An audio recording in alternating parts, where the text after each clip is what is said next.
வணக்கம். இன்றைய முக்கிய செய்திகள்.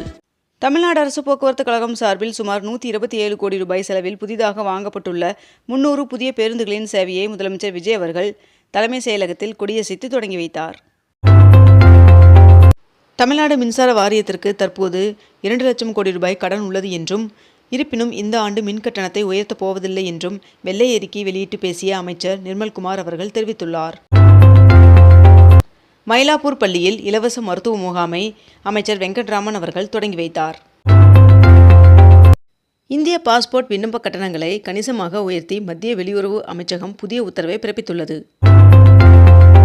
ராணிப்பேட்டை திருவண்ணாமலை மாவட்ட விவசாயிகள் பயிர் காப்பீடு செய்ய ஜூலை 15ஆம் தேதி கடைசி நாள் என்று தெரிவிக்கப்பட்டுள்ளது. தமிழக தென் மாவட்டங்களின் வானிலையை துல்லியமாக கணிக்க நெல்லையில் ரேடார் அமைக்க வேண்டும் என்று வானிலை ஆய்வாளர்கள் கோரிக்கை விடுத்துள்ளனர். அதிமுக எம்எல்ஏ மோகன் அவர்கள் தாவேகாவில் இணைய உள்ளதாக தகவல் வெளியாகியுள்ளது. நடந்து முடிந்த நீட் மறுதேர்விற்கான விடைகள் வெளியிடப்பட்டுள்ளது. மத்திய கிழக்கு நெருக்கடி காரணமாக விதிக்கப்பட்டிருந்த வணிக சிலிண்டர்கள் மீதான அனைத்து கட்டுப்பாடுகளையும் முழுமையாக நீக்கி ஒன்றிய அரசு உத்தரவிட்டுள்ளது. கலப்பு பெட்ரோல் பயன்பாடு வாகன காப்பீட்டை பாதிக்காது என்று ஒன்றிய அரசு விளக்கமளித்துள்ளது. அதிமுக பொதுச் செயலாளர் எடப்பாடி பழனிசாமி அவர்கள் அக்கட்சியிலிருந்து 9 நிர்வாகிகளை நீக்கியும் 4 மாவட்டங்களுக்கு புதிய மாவட்ட செயலாளர்களையும் நியமித்து அறிவிப்பை வெளியிட்டுள்ளார். இந்தியாவில் அமேசான் நிறுவனம் சுமார் $48 பில்லியன் அளவிற்கு முதலீடுகளை மேற்கொள்ள உள்ளதாக பிரதமர் நரேந்திர மோடி அவர்களை சந்தித்த பிறகு அமேசான் நிறுவனத்தின் CEO அறிவித்துள்ளார். நாடு முழுவதும் வருகின்ற ஜூன் 28ஆம் தேதி 5 வயதிற்குட்பட்ட குழந்தைகளுக்கு போலியோ சொட்டு மருந்து சிறப்பு முகாம் நடைபெற உள்ளதாக தெரிவிக்கப்பட்டுள்ளது.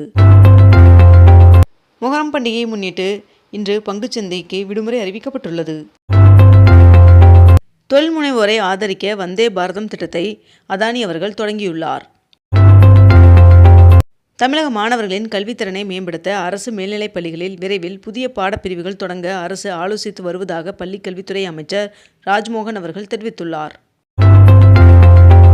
அயோத்தி ராமர் கோவில் நிதி மோசடி தொடர்பாக 17 பேர் மீது வழக்கு பதிய பரிந்துரை செய்யப்பட்டுள்ளது. ஆந்திர மாநிலத்தில் கர்னூல் மாவட்டத்தில் தங்க சுரங்க திட்டத்தை ஆந்திர முதலமைச்சர் சந்திரபாபு நாயுடு அவர்கள் தொடங்கி வைத்தார். வித்யாதன் கல்வி உதவித்தொகை பெறுவதற்கு 11ஆம் வகுப்பு மாணவர்கள் விண்ணப்பிக்கலாம் என்று தெரிவிக்கப்பட்டுள்ளது. முன்னாள் அமைச்சர் ஏவா வேலு அவர்கள் மற்றும் முன்னாள் பொறியாளர்கள் உட்பட 11 பேர் மீது 8 பிரிவுகளில் வழக்கு பதிவாகியுள்ளது. முன்னாள் அமைச்சர் ஏவா வேலு அவர்களுக்கு தொடர்புடைய இடங்களில் லஞ்ச ஒழிப்புத்துறையினர் சோதனை நடத்தி வருகின்றனர். 22 கேரட் ஆபண தங்கத்தின் விலை சவரனுக்கு 1680 ரூபாய் குறைந்து 1 சவரன் 1,05,120 ரூபாயாகவும் 1 கிராம் 13,140 ரூபாய்க்கும் விற்பனை செய்யப்பட்டு வருகிறது. இதனைத் தொடர்ந்து 1 கிராம் வெள்ளியின் விலை கிராமிற்கு 10 ரூபாய் விலை குறைந்து 1 கிராம் வெள்ளி 230 ரூபாய்க்கு விற்பனை செய்யப்பட்டு வருகிறது. பீகாரில் நிலவும் அனல் காற்று காரணமாக அரசு மற்றும் தனியார் பள்ளிகளின் நேரத்தை ஜூன் 30ஆம் தேதி வரை மாற்றி கல்வித்துறை உத்தரவிட்டுள்ளது. தமிழகத்தில் தனியார் பள்ளிகள் கல்வி கட்டணத்தை பள்ளிகளின் அறிவிப்பு பலகையில் வெளியிட பிறப்பித்த உத்தரவை எதிர்த்து தொடரப்பட்ட வழக்கில் தேதி குறிப்பிடாமல் தீர்ப்பை சென்னை உயர்நீதிமன்றம் ஒத்திவைத்துள்ளது. தமிழகத்தை சேர்ந்த இஸ்லாமியர்கள் ஹஜ் பயணம் மேற்கொள்ள விண்ணப்பிக்கலாம் என்று தமிழக அரசு அறிவித்துள்ளது. தமிழ்நாடு அரசு பணியாளர் தேர்வாணையம் வாயிலாக தேர்வு செய்யப்பட்ட 2 உதவி பொறியாளர்கள் மற்றும் 7 இளநிலை திட்ட அமைப்பாளர்களுக்கு பணி நியமன ஆணைகளை வீட்டு வசதி மற்றும் நகர்ப்புற வளர்ச்சித்துறை அமைச்சர் வழங்கினார். சென்னை தாம்பரம் ரயில் நிலையம் முதல் வேளச்சேரி வரையிலான சாலைக்கு மேஜர் முகுந்த் வரதராஜன் அவர்கள் பெயர் சூட்டப்பட்டது. முதுமலை புலிகள் காப்பகத்திற்கு உட்பட்ட பகுதிகளில் களைச்செடிகள் அகற்றிய பின் வனவிலங்குகள் நடமாட்டம் அனைத்து பகுதிகளிலும் அதிகரித்துள்ளது என்று தகவல் வெளியாகியுள்ளது. பஞ்சாப் மாநிலத்தில் ஆகஸ்ட் 15ஆம் தேதி முதல் ஊராட்சி தலைவர்களுக்கு மாதம் 10,000 ரூபாய் ஊதியம் வழங்கப்படும் என்று முதல்வர் பகவந்த் மான் அவர்கள் அறிவித்துள்ளார். திருவனந்தபுரம் மாநகராட்சியில் பல்வேறு தெய்வங்களின் பெயரால் பதவி பிரமாணம் செய்து கொண்ட 20 பாஜக கவுன்சிலர்களின் பதவி பிரமாணத்தை கேரள உயர்நீதிமன்றம் ரத்து செய்து உத்தரவிட்டுள்ளது. மும்பையில் தென்மேற்கு பருவமழை தீவிரமடைந்துள்ளதால் பல்வேறு இடங்களில் வெள்ளப்பெருக்குகள் ஏற்பட்டு இயல்பு வாழ்க்கை பாதிக்கப்பட்டுள்ளது. தங்க மோதிரம் வழங்கும் திட்டத்தை மறுபரிசீலனை செய்ய வேண்டும் என்று தாவைக்கா அரசிற்கு திருமாவளவன் அவர்கள் கோரிக்கை விடுத்துள்ளார்.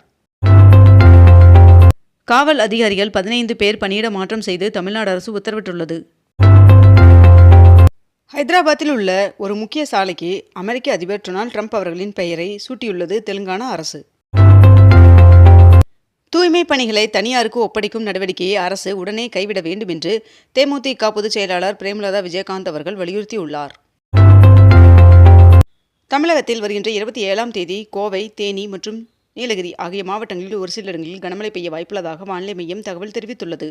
மேலும் 28ஆம் தேதி திருவள்ளூர், காஞ்சிபுரம், ராணிப்பேட்டை, வேலூர், திருவண்ணாமலை, நீலகிரி, கோவை, திருப்பூர், திண்டுக்கல், தேனி, விருதுநகர், தென்காசி, திருநெல்வேலி மற்றும் கன்னியாகுமரி ஆகிய மாவட்டங்களில் ஒரு சில இடங்களில் கனமழை பெய்ய வாய்ப்புள்ளதாக வானிலை மையம் தகவல் தெரிவித்துள்ளது. தமிழ்நாடு அரசு மருத்துவக் கல்லூரியில் உயர் சிறப்பு மருத்துவ படிப்புகளில் 152 இடங்களை அகில இந்திய ஒதுக்கீட்டிற்கு ஒப்படைப்பதற்கு தடை கோரி தமிழ்நாடு மருத்துவர்கள் சங்கம் உச்சநீதிமன்றத்தில் முறையீடு செய்துள்ளது.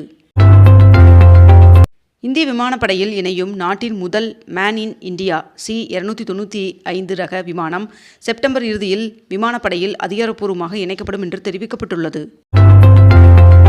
திருச்செந்தூர் முருகன் சுவாமி கோவிலில் கட்டண உயர்வு எதுவும் இல்லை என்று அறநிலைத்துறை அமைச்சர் ரமேஷ் அவர்கள் தெரிவித்துள்ளார். TNPSC மூலம் தேர்வான 401 பேருக்கு முதலமைச்சர் விஜய் அவர்கள் பணி நியமன ஆணையை வழங்கினார். பிரதிநிதிகள் அல்லாத யாரும் பள்ளிகளில் இனிப்பு உள்ளிட்ட பொருட்களை வழங்கக்கூடாது என்று மேயர் பிரியா அவர்கள் தெரிவித்துள்ளார். உலக சவால்களை சமாளிக்க பிரிக்ஸ் பங்களிப்பு அவசியம் என்று இந்தியா உறுதியளித்துள்ளது. மத்திய பிரதேசத்தின் பொது சிவில் சட்டத்தை அமல்படுத்துவதற்கான முதற்கட்ட வரைவு அறிக்கை ஜூலை மாதம் முதல் வாரத்தில் தாக்கல் செய்யப்பட உள்ளதாக தெரிவிக்கப்பட்டுள்ளது. தமிழகத்தில் தாய்மாமன் தங்க மோதிரம் திட்டம் அறிமுகப்படுத்தப்பட்டுள்ளது. இதற்கான அரசாணையும் வெளியிடப்பட்டுள்ளது. அயர்லாந்திற்கு எதிரான T20 கிரிக்கெட் தொடரில் அறிமுகமாகும் வைபவ் சூரியவன்சி அவர்களுக்கு 3ஆம் எண் கொண்ட இந்திய அணி ஜெர்சி வழங்கப்பட்டது. இந்தியாவில் தற்காலிகமாக மூடப்பட்டிருந்த டெலிகிராம் செயலி மீண்டும் பயன்பாட்டிற்கு வந்தது. ஜெர்மனியில் நடைபெறும் உலக ஜூனியர் துப்பாக்கி சுடுதல் போட்டியில் இந்தியாவின் 16 வயது வீரர் பிரீத்தம் அவர்கள் தங்கப்பதக்கம் வென்றார்.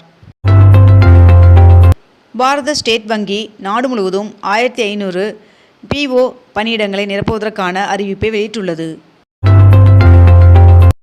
குடியுரிமைக்கான விண்ணப்ப கட்டணங்களை 80% வரை உயர்த்த அமெரிக்கா திட்டமிட்டுள்ளதாக தகவல் வெளியாகியுள்ளது. ஒன்றிய இணை அமைச்சர் ஜார்ஜ் குரியன் அவர்கள் தனது பதவியை திடீரென்று ராஜினாமா செய்துள்ளார். இத்துடன் இன்றைய தலைப்புச் செய்திகள் நிறைவடைந்தன. மேலும் இதுபோன்ற அண்மை தகவல்களை உடனுக்குடன் தெரிந்து கொள்ள அக்னிபூ சேனலை சப்ஸ்கிரைப் செய்து கொண்டு தொடர்ந்து இணைந்திருங்கள். நன்றி, வணக்கம்.